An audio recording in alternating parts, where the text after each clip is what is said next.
Hi, Amy. So today we've got Katy Stevick from Align Financial Planning. We're going to be talking about business planning, and she is a fantastic resource. She does financial planning, so she owns her own business, but she also has another business that we're going to kind of dive into and talk about that. So if you're considering maybe doing a passion project or you've got a business idea, this is definitely the episode for you. If you've ever even thought about running a business, this is a good one. I'm excited, looking forward to it, Mike. Welcome to Operation Retirement Readiness, where Amy and Mike, two certified financial planners, talk about how military members can prepare for transition and how veterans can prepare for ultimate retirement. This podcast represents the views of the hosts and any guest. It is for informational purposes only and should not be considered tax, financial, or legal advice. All information is regarded to be from reliable sources. The hosts are not responsible for any losses, damages, or liabilities that may arise from the use of this podcast. This podcast is not intended to replace professional advice. All right. Thanks for tuning in today. We've got a great show. We have Katy Stevick from Align Financial Planning here. She's going to be talking about how, you might want to start a business after you retire from the military or separate from the military. She both owns a firm that does financial planning for military folks, but also works a lot with business owners and has a whole separate business. So we're excited to dive into that. Katy, you want to say hi and just tell us a little bit about your firm and also the other business you've got going? Sure. I so appreciate you guys having me on. It's a pleasure to be here. I have spent the majority of my 14-year career so far working with military families, and I've grown into this niche of working with small business owners because I am one. And also, I was a child of entrepreneurs, so I grew up with this different business mindset, and it really is a different mindset. So you could say it was kind of inevitable. But I worked with many military families who became business owners or were also business owners for years before launching my own. And that's in 2020. I launched Align Financial Planning as an independent firm and a historic boutique bed and breakfast in downtown Fayetteville, North Carolina, just outside of Fort Bragg, with my active duty husband. So that became a whole different lens to advise from as a fellow small business owner and gave me a lot of perspective.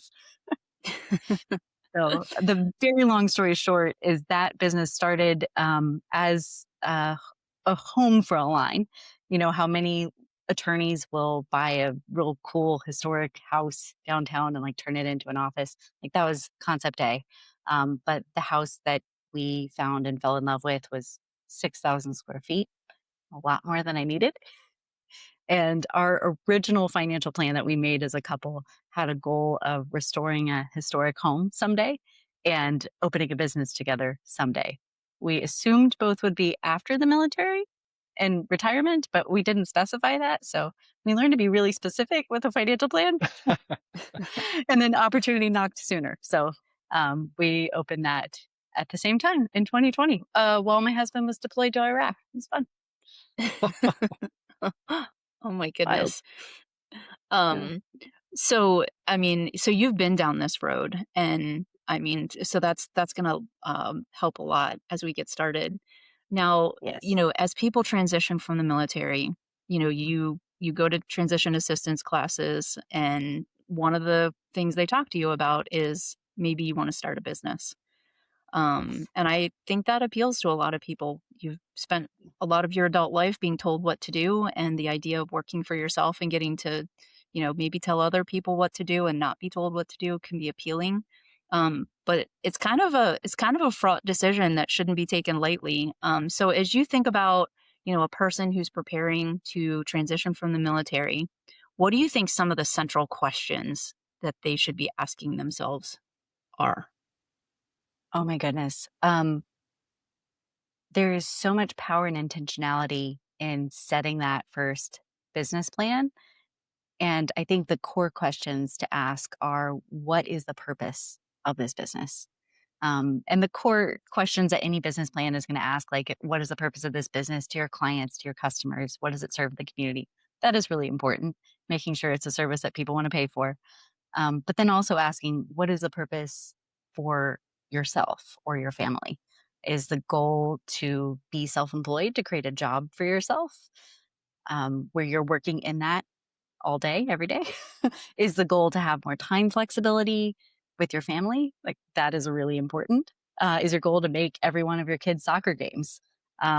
I can tell you, my active duty husband missed the whole last soccer season. He wasn't even deployed. So, like, that is a real important goal. Or is that goal to create a business that scales where someone else is operating it, not you, and win? So, I think that is the first thing that I guide clients through when they are in that transition point and considering, do I want to get out of the military, retire, and start a business? Is what will that business do for you? Is it self employment? Is it a passion project? Is it that you just want to do XYZ and have a business to do that independently? Like, that is a great goal, but know that that's your goal. Or is the goal to have someone else operate it and for you to run the business? Yeah, those are great things to, that clarity is important. And it might shift over time, but at least having, an initial idea of, this is the next few years at least, this is what I'm going for. And then, hey, maybe it started out as something small, but then, hey, I do want to grow this. I do want to scale it. And, Mhm. that can change. So what else should people be thinking about, maybe from the financial side before they go about this, developing that business plan, but really understanding their own numbers, if you will, before they maybe launch? Oh, okay. So there's so much that you can do to get yourself financially prepared to launch the business. But there's something that you said about, you know, maybe this business will grow over a number of years. And it's important when you're starting, even though you can't know all of this, it's really important to consider the lifespan of a business.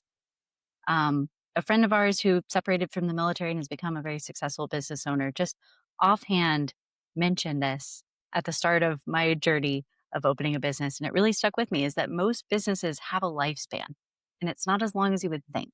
Like 3 to 5 years might be the average, or maybe one person's life, their livelihood, and then they pass it down to their kids if they want it. And like, what is your exit strategy?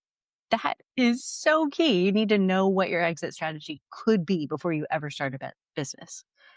And that will drive so many of the financial decisions. So, with that in mind, where do you start? I think it's so important to know what that business should do for you financially, because then you know what that business needs to produce.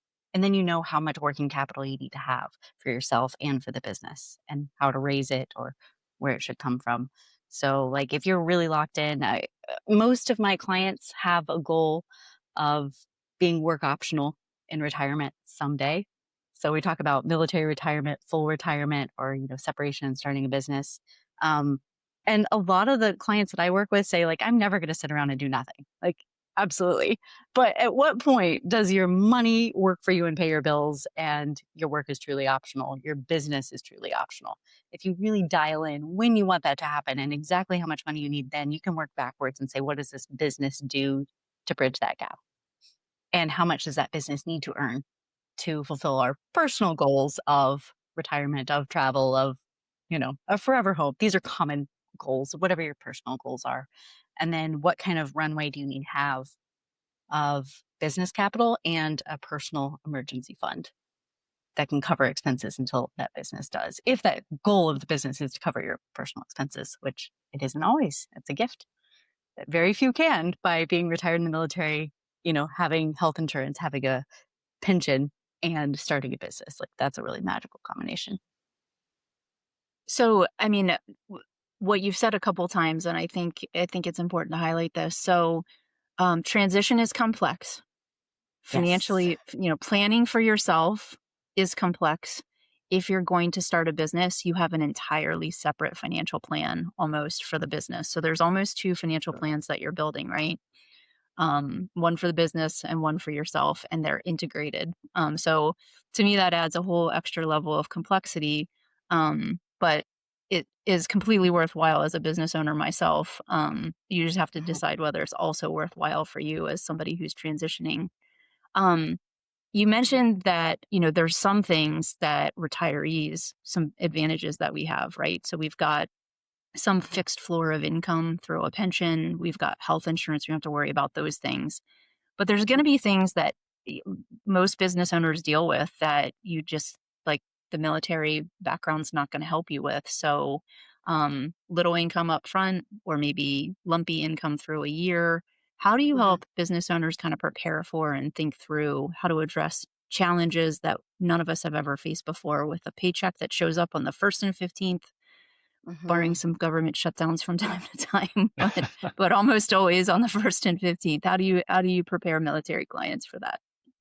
Oh my goodness. It is a whole different ball game, and your income can fluctuate so much over the course of a year. The first thing is we get very, very clear about what you need to live on and what your lifestyle and what your family expenses are. Like once you really have that locked in, then you know where it's coming from. Is it coming entirely from your pension and VA disability? Is it coming from this new business? What portion comes from where? Is it coming from your emergency fund or a runway for 6 months before the business can start paying you? Those are going to vary depending on your business and your situation, but knowing those numbers first is so important. I would also recommend a separate personal emergency fund from business funding. So really having like if you're going to go into a business and your livelihood at all depends on that business, I would recommend 6 to 12 months of your financial needs in a savings account ready to tap into at any time. High yield savings could be great, Yeah. but like not exposed to the market. This isn't your retirement account. This is just cash on hand ready to go for you. Then you have cash on hand for the business. So that's a lot at once, and it can take a while to build that up. So even if you're like 5 years out, this is a really good time to plan. If you're right at that pivot point, we plan a little bit differently. But then knowing what your level of risk is really important too. So depending on the goal of that business. So I'm in this similar situation where I have one secure paycheck. My husband is active duty, and we have one paycheck that comes in on the 1st and 15th every month. We have health insurance paid for. That is so huge for civilian business owners. Like, that's a huge part of their budget. That is already locked in. We figured out how much that's going to cover. And now, what I do with my business, Aligned Financial Planning, or our business, the Bed and Breakfast, we have very different goals for that. And because of those different goals, we have different savings requirements for each of them. And we had different capital that we were willing to put into it and risk. So before we opened the Bed and Breakfast, we had really candid conversations about this. And I find that almost every business owner, it's a family conversation. So having this conversation with your spouse, with your business partner, whoever is involved in this with you, of saying like, if everything goes fantastically, what could this look like? What goals could this fuel? What is our exit strategy? But when life happens, and it will with the business, there are business cycles that happen. When we hit a rough year, when we hit a rough point, what are our limits? What's the most that we are willing to put into this business? And my husband and I sat down and said, we would love to pursue this business. We don't ever want it to jeopardize our retirement. That was our personal limit. And saying that we decided then and there, we're never going to tap into our IRAs or TSP or any of our other retirement funds for that business. And some do. That's a personal decision, but that was our decision that before we start out, we know this is our floor and we're going to have an exit strategy that if things go south, that we have a way to get out of it without having to jeopardize all of our personal investments towards that. So having that outlined, it's just your own threshold of risk in the business. And then you can look at the risk in your portfolio. Like this carries over to so much, but having that conversation from the outset is so key. And we decided there might be years that we stop our contributions. The first year, cash flow was tight. We stopped TSP contributions, we stopped IRA contributions, and we just opened the businesses. But we made a commitment that we would start that back up again, and then the business would help fuel those contributions in the future. So that was a combined decision. Did that And answer? how? Go ahead. Yeah, I think so.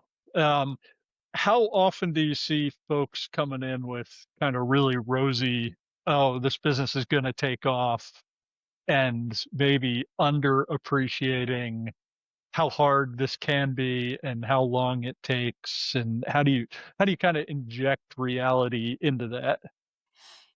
you have to have a certain degree of optimism, whether that's delusional or not, to go into business. I just think that is a precursor. If you don't have that vision and that excitement, you've got to have that to ride through the challenges, and that will come. And that's the other thing versus like if you want to invest and use this business to build wealth and scale and, maybe exit someday and sell it, like that's a very different goal than if it's just like, I want to pursue this hobby. I find a lot of people go into business for the enjoyment of that thing. And then the actual running of the business is like, oh my God, I did not know I'd spend all my time doing HR, right? Yeah. So I try to temper that as softly as I can. And it really comes back to like, what are your goals and what do you think you're going to be spending your time doing? How are you actually going to be spending your time? Let's talk to people in that field. Let's discuss it. Let's see, if it has, and then it's just setting those limits and say, if it has runaway returns, fabulous. These are wants, things that we would like to fund. These are things that are non-negotiable. And then these are options. If it goes great, if it doesn't, let's talk about that. And let's have a backup plan before you ever start. So that helps. Oh, people come to me often with a lot of excitement about short-term rentals. And that because I own a bed and breakfast and it operates in that hospitality space. And that's a sector that has boom and bust years, like a lot of sectors do. And so I've had to temper some like, okay, there's great years to invest and there's years where mortgage interest expenses are really high and I would not recommend it. And that might be right now. So like, I just use the numbers to break down, is this the right opportunity right now? And then also just looking at what industry is that business in and making sure that your whole portfolio is diversified. Like real estate is one where it can be really tempting to go into a real estate business and also have your personal home in real estate. And that's where I see the temptation is so real to take out of your TSP or out of your retirement to invest in here because it could have a higher multiple, but then you're entirely concentrated in one sector. And what is that risk? So making sure that you're diversifying risk across your business as well as your portfolio and that those integrate well. That's a really important part of planning. And I think that's something unique that, we don't talk about a lot in like traditional financial planning spaces. And when people are doing this themselves, they probably don't think about it. But this idea that, you're diversifying with different kinds of assets to include a business and it fits into a portfolio. It shouldn't necessarily consume your portfolio, just like a single stock shouldn't consume your portfolio. And same for income streams. And we talked a little bit about this before the session, this idea of diversification of income streams and assets. And you've touched on it. Can you just kind of like, just maybe just drive the point home for people when we think about a business as an asset and an income stream or one or the other? Certainly. So I see a business as part of a total portfolio, to be sure. And even if that business owns real estate, that is real estate within the portfolio, that goes into your whole family's financial picture. But a temptation I see often is to compare the return of a business with the return of the market. And this is usually in a question of like, well, should I take funds out of the market to invest in the business? Should I take funds out of a brokerage account? Should I take funds out of a retirement account? Because what is the most the stock market can earn versus what is the most return a business can earn? And before anything, those are not apples to apples. Unless your business is truly passive and you are a business investor, in which case it's not really a question of opening a business. It's should I invest in this company? We're kind of back into the stock market, right? So if you are opening a business and you are an active, involved member in that business, your time is where that multiple tends to come from at first. And it can grow. It can definitely grow because the key is to not see the return of a business simply as a passive investment versus the return of the market, where you have to maybe take some time to pick what funds you invest in, but then the market is doing that that return for you. You are not actively creating the return. So I challenge people to think of business return as a return on your time, like employment income, and that you absolutely can multiply. Working at a company, there is a cap on how much you can earn and someone else chooses that. And on a business, that upside is huge, but that is your employment time upside as a multiple. Don't compare that directly to your portfolio. So I think that's the key. Yeah, I like that framing, just to make sure, again, you're comparing apples to apples and not being overly optimistic type thing. And return on time is, important as, you may think, oh yeah, I'm going to have a lot of free time and things like that, but owning a business and running a business can be all in, all consuming, Yes. where sometimes, it could be even better to just have that 40-hour a week and keep the business, keep whatever you like as a hobby versus, trying to monetize it and things like that. So no, I Oh, think that was a yeah. great framing, Katie. How about, there are some specific options for business owners when it comes to their retirement planning. So Mm. can you talk a little bit about that and how you think about that? Yes. Definitely. One thing that you mentioned with the 40 hours is when I first became a financial planner and I was an independent contractor working for a broker dealer, like working for a big company. And they said, you'll be an independent contractor, you'll be self employed, you can work whenever you want, pick your own schedule, any 60 hours. It was very true. And then I became a fully independent business owner, went, oh my God, it's any 80 hours. Who needs Yeah. sleep? Ah. So it can consume at first. But then if you're doing what you really love, sometimes it honestly feels like I'm working less. So once you have that business growing and building wealth for you and fueling your plan, how do you pull that back into your personal financial plan? Great question. So the common things that we go to are a SEP IRA or setting up like a solo 401k or setting up a 401k for your business. The key considerations here are going to be how much can you put into that? So if you're just starting to earn income from the business, having a 20% cap on how much you can put in might be a lot lower than like setting up a solo 401k or 401k for your business where it's a set dollar amount.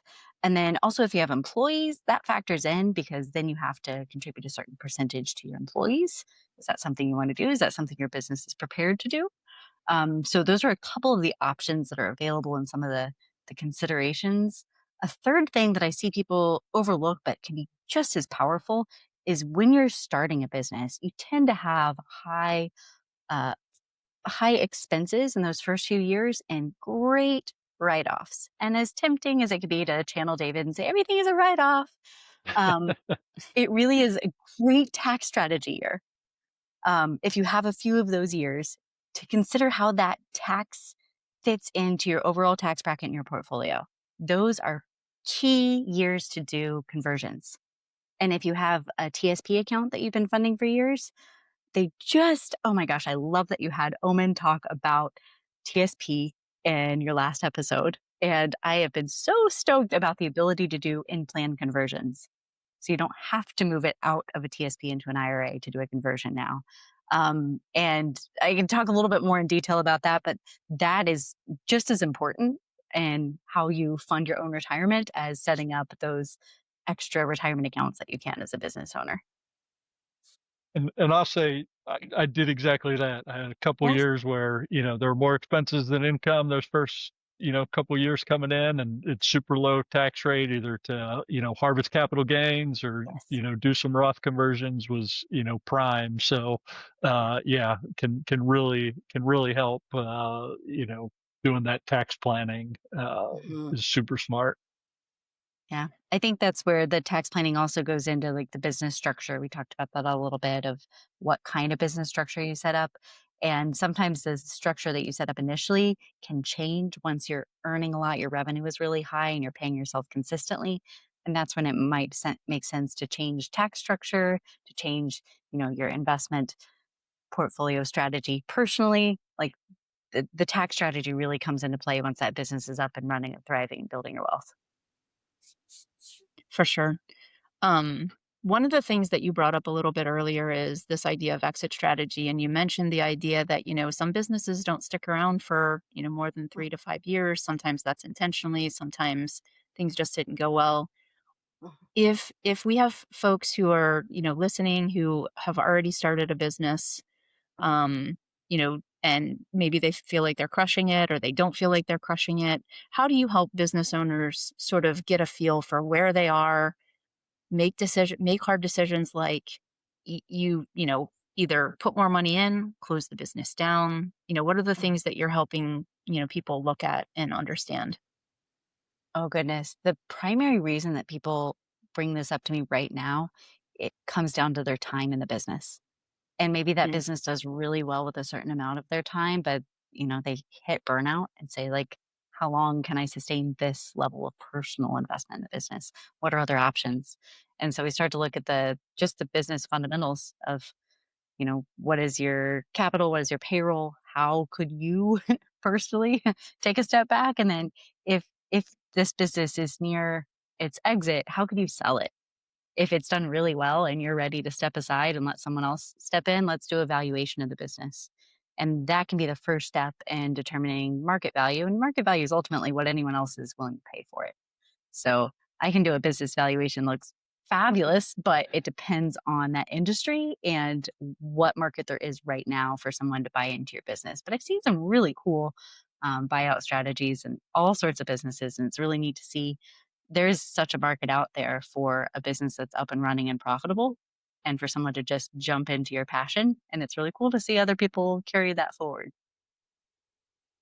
So, And that's really a good option for, if somebody's considering this, don't think you've got to start from scratch. You can uh-huh. go out and potentially buy somebody else's business and step in, figure that out. So if you've got capital or, like you said, some potential, ways to fund that, even through kind of ongoing, payments to the old owner, depending if they need the money right away or if they're willing to finance or, through a small business loan or something like that. So definitely options out there for somebody who, yeah, maybe I'm not the creator, but I'm a great, operator and think I could step in and continue to run that business. So That's also a really good option if you know your own risk tolerance. It's a good option to lower some of that risk if a business concept yeah, is proven. Most businesses don't last the first few years. So if someone else has proven this and developed the systems, that takes a lot of time. Like that is the one thing that I underestimated the most when I opened the B&B is how much time it would take to create the business structure and the systems that could keep it going without my, operation, my involvement all the time. And if someone else has already done that for you and they're willing to sell it, ooh, that is something to consider for yeah. sure. And then how you fund it. That's another great question. There's a rule of thumb or a school of thought to always use other people's money. Yeah. Depends very much on the interest rate, but Yeah. um, there's so many great options available to veterans for business loans, business funding, and those opportunities are really significant, especially if you could buy into a business or scale a business or have it higher capital to start it up at a lower interest rate than your civilian counterparts. That's another huge advantage. Just like, if you're to retire first and have the pension as well. I mean, it's a leg up you have over civilians starting businesses from scratch. And there's local business resources are usually the best for this. So look up your SBA, the Small Business Administration. Look up the local providers that they use. I can speak to so many in the Fort Bragg area, but they're often through a community college, a local college, or local organizations that support small businesses. And they will have access to information that is not easily publicly available and so many more resources. Even our city's economic development office is huge. And the director of the economic development office, a friend put me in contact, and she had ideas and strategies I never would have considered and access to business assistance programs and loans that were at a crazy good interest rate and made so much sense that some things that we thought we were going to, set up differently, we used their programs just to lower that interest on the capital we needed to start up. And that was based on the impact zone of our specific location, like specific block by block location. So they'll have so much more information than I can give you as a whole. But there's some great DoD resources too. And that's from starting up your business to even operating it. One of our goals at the end, my goal is never to operate it. as fun as that sounds, and my friends call me Lorelai Gilmore with better life choices, the best compliment ever. As fun as it would be to be an innkeeper, I run this financial planning firm full time. So my goal was always from the very start was to open a cool, interesting business that I love that serves the community. Like it was definitely a community need, and to employ military spouses. That was my goal from the start, and to have them run this operation. Um, Military spouse employment, quality military spouse employment is a passion project soapbox of mine. Not just from personal experience, but working with so many military families and seeing the impact of a quality second paycheck, especially Yeah. a job that allows growth or flexibility. And that can be lacking in so many military towns. So this was my answer of what is one small part I can do? I can create a few jobs. Yeah. So we're part of the DoD's Military Spouse Employment Partnership, MSEP, and that is our commitment to hiring military spouses, and also gives us access to other hiring resources and job fairs and things to attract that talent. So there's so many programs that are specific to military families and veterans that are out there to help with that business startup and funding. Now, do you think that a lot of these resources are past, service members get the information at TAP classes? How do people find out, if they're not listening to this podcast, or, they're not well integrated into the community that they're going to be in and that they're going to be Yes. starting their business, because a lot of us Oh. move afterwards. How are people finding out about these resources? Great question. So if if you want to find out before TAB classes, I would start with the location that you're in currently. Start there. Start with that location. Start with their local business resources, because often they will translate. Our Fayetteville State has a whole Veterans Business Outreach Center that is just dedicated to veterans. And military families can use that too. I think that is so key. There are a lot of DoD resources. I will send you links. That's probably the best thing I can do. I can send you Mhm. links to a bunch of programs that can help get you started. Yeah, perfect. We'll put those in the show notes. That's awesome. Yeah, as part of TAP, DoD just programs that you can access oh at yeah. any place. Go ahead. But I was going to say, yeah, as part of TAP, they have the special boots to business. So that's, like kind of an entry point, that also will give you a lot of, other jumping off points. And then, yeah, depending on your area, we have a VBOC, the Veterans Yes. Business, Opportunity Center, in St. Louis also. And I've used them. So depending, there are fewer of them than the overall SBA offices, but look around. There may be one near you, and again, great resources for giving you coaching, helping you develop that business plan, all the things that you need to launch, specifically tailored to the military side. So there are tons of resources out there for military veterans, spouses. So make sure you're taking advantage of all of those. Yes, yes. One in particular, MySeco, which is Spouse Education and Career Opportunities. They have career counselors, and I only learned this recently doing a small business panel with them, that those career counselors can also help with business startup, not just in progressing through your career. And they've got some really good resources. Knowing which one to use, like that is half the battle sometimes. And then in our case of starting a business, like we don't have access to TAPS. My husband is still active duty, right? We didn't have access to any of that. Where do you start? And then so many of these things are labeled veteran, and that's important, but then you don't know which ones military family members can use or not. And he's not going to be able to go through all of this. Like literally, he was in Iraq for half of this. He's not going to be looking this stuff up. The half that he was there for, the startup, he did so much of like the physical labor of getting the building up and running.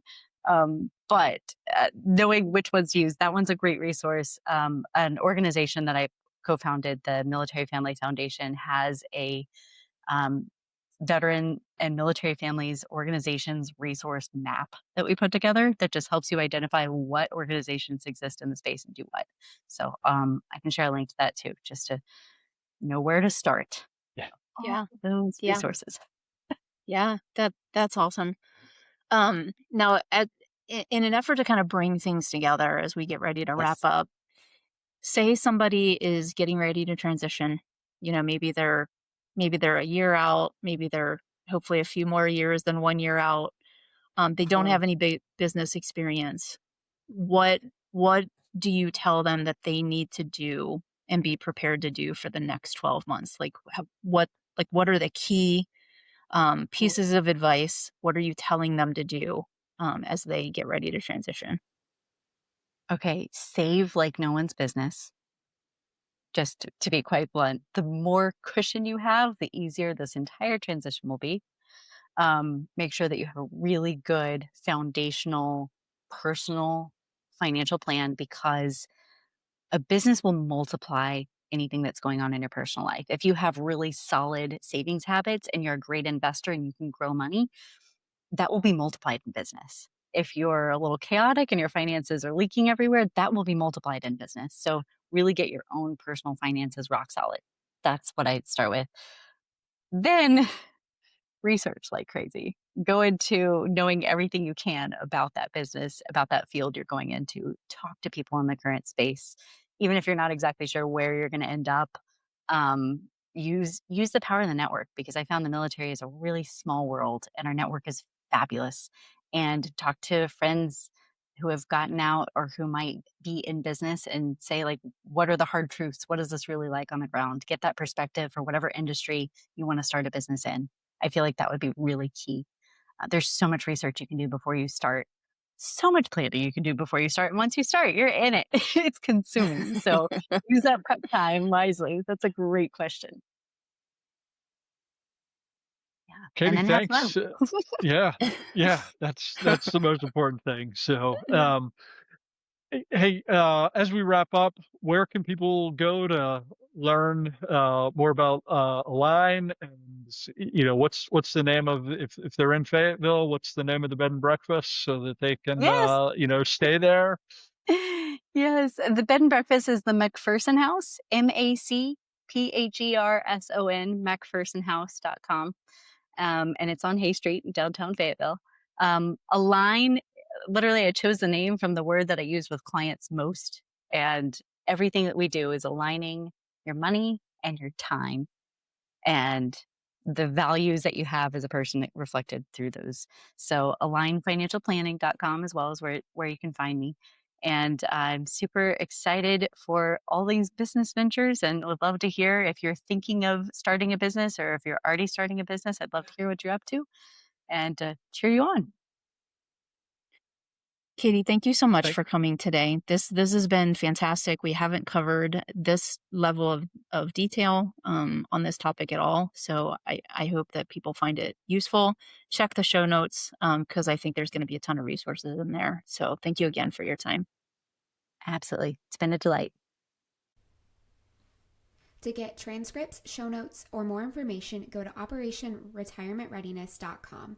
Have a question or topic for the podcast? Send it to info@operationretirementreadiness.com. Find out more about Amy and Mike at their websites.